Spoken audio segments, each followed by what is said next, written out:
As someone who doesn't naturally speak the language of Season 4, I often use Google Translate whenever I'm curious about unit ability names. Sometimes I feel like it works great and the translations are pretty accurate. And other times I get winter seizures, and I'm not quite sure if that's correct. But at the same time, I do find that funny though.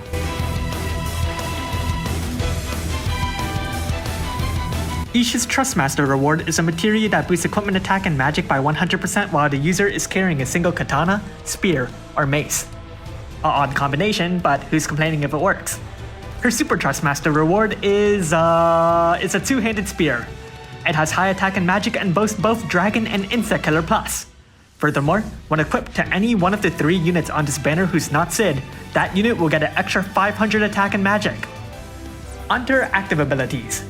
Yshe actually holds several magic spells, and with the exception of Blizzard and Imperil, all of them can be awoken to the 3rd stage. Yshe's abilities deal physical damage.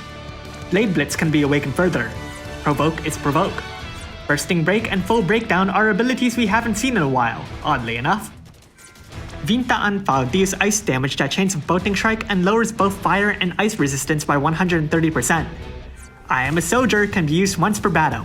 It increases her attack by 280%, her ice damage by 30%, her limit burst damage by 200%, and fills her limit burst gauge if it's at a high level.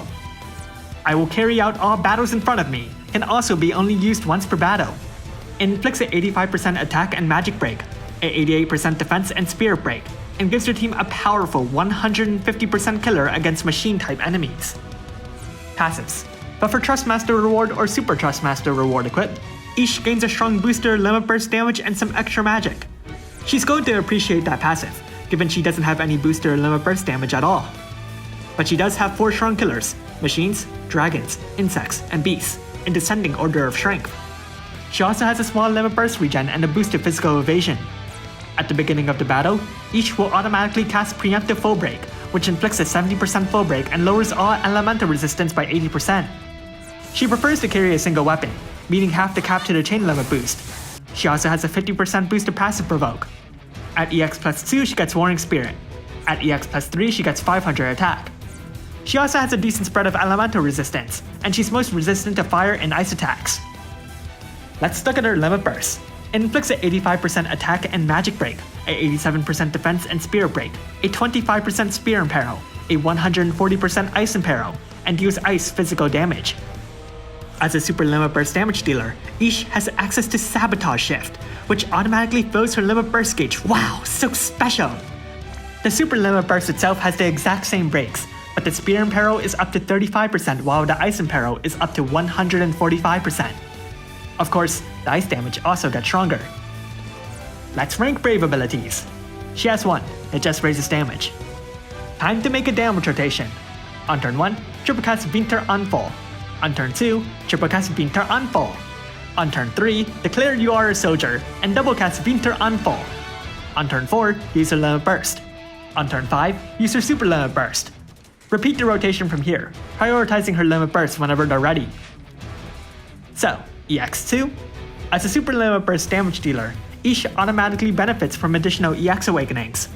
EX plus 2 can also be a strong start by applying one of the best ice imperils in the game, though otherwise everything else can be found on other units, so it's hard to make a case for Chase. Her Super Trustmaster reward has strong stats and powerful killers, though admittedly Insect might be more uncommon than Dragon. EX plus 3 is expensive. So how good is Yshe? Yshe is currently the best ice debuffer in the game, by virtue of ice being a slightly underdeveloped category. She also happens to be the best spear debuffer, though in that case it's only by a slim margin, and there are several units that can lower spear resistance by lesser amounts. However, in exchange, everywhere else she's rather normal at this time. 87% breaks aren't amazing for a new breaker, especially when that only applies to 2 of the 4 stats. Her ice damage is fine, but she isn't really a damage dealer, so I guess I can wave that aside. Speaking of which, her best skills happen to be locked to ice as well, which might be an issue if you want to use that spear imperil with other elemental damage dealers. Ultimately, Yshe is a rather niche unit, boasting 2 strong debuffs and being rather normal in every other aspect, so overall it might be hard for her to stand out from the competition. Thanks for watching, and if you like this video, leave a like and subscribe. Comment below if you've summoned Yshe. I don't have lapis.